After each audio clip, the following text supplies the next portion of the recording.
In 1929, while aviation seemed to have already found its path, one man had the courage to imagine something completely different.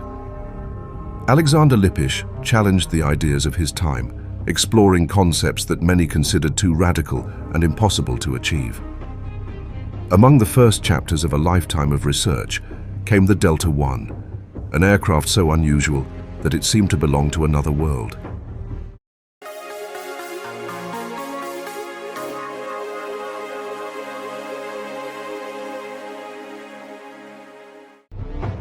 After the First World War, Lippisch joined the Rhön-Rossitten-Gesellschaft, one of the world's most important centers for gliding and aeronautical research.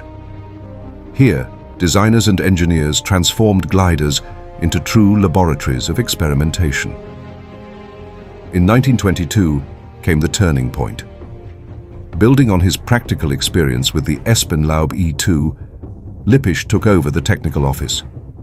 It was here that he developed his most radical ideas, laying the foundations for the Delta I, initially conceived as a glider and later evolved into a powered aircraft.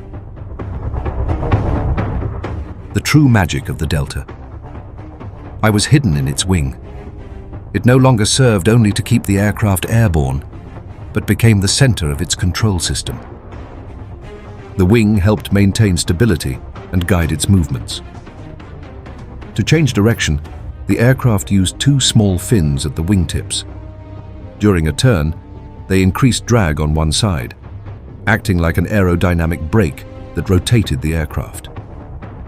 To climb, descend, or roll, the movable surfaces on the wing's trailing edge came into action, combining the functions of ailerons and elevators into a single control surface, the elevon. Another fundamental feature was the triangular shape of the wing, with a leading edge swept at 20 degrees, an innovative geometry that allowed the aircraft to move through the air more efficiently, reducing drag and improving stability, while anticipating solutions that would later become essential in high-performance aircraft.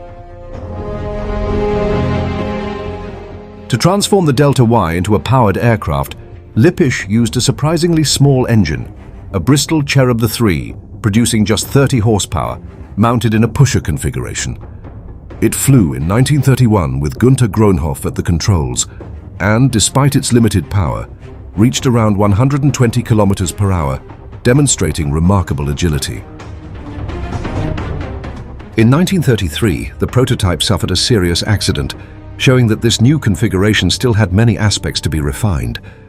But the Delta I had already left its mark.